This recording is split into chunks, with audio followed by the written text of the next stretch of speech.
पापांकुशा एकादशी हर साल अश्विन मास के शुक्ल पक्ष की एकादशी तिथि को आती है।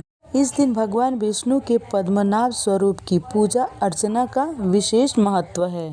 शास्त्रों के अनुसार इस व्रत के पालन से समस्त पापों का नाश होता है और भक्त को मोक्ष की प्राप्ति होती है।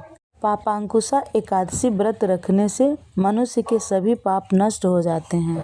इस व्रत का फल हजारों वर्षों तक तपस्या करने और हजारों गायों के दान देने के बराबर होता है। जो भक्त श्रद्धा पूर्वक व्रत करता है उसे भगवान विष्णु के धाम में स्थान मिलता है।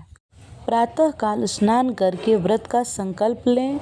भगवान विष्णु के पद्मनाभ स्वरूप के सामने दीप प्रज्वलित करें। पीले वस्त्र धारण करें। तुलसी, पुष्प, धूप, दीप नैवेद्य से भगवान का पूजन करें। विष्णु सहस्त्र नाम का पाठ करें या ओम नमो भगवते वासुदेवाय मंत्र का जाप करें। व्रत रखने वाले को एकादशी के दिन अन्न नहीं खाना चाहिए, केवल फलाहार करें।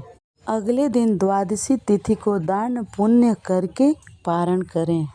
एकादशी व्रत करने से जीवन में सुख और समृद्धि आती है। पितरों के आत्मा को शांति मिलती है और मृत्यु के बाद वैकुंठ धाम की प्राप्ति होती है। शास्त्रों के अनुसार एक बार युधिष्ठिर ने श्री कृष्ण से पूछा, हे जनार्दन, अश्विन शुक्ल एकादशी का क्या नाम है और इसका महत्व क्या है? तब श्री कृष्ण बोले, यह एकादशी पापांकुशा एकादशी कहलाती है। जो व्यक्ति श्रद्धा से इसका व्रत करता है वह इंद्रलोक, वरुण लोक और यमलोक पर विजय प्राप्त करता है। कथा के अनुसार विंध्याचल पर्वत पर क्रोधन नाम का एक शिकारी रहता था। उसने जीवन भर पाप ही किए थे। मृत्यु के समय जब यमदूत उसे लेने आए, उसने भयभीत होकर एक ऋषि से शरण मांगी।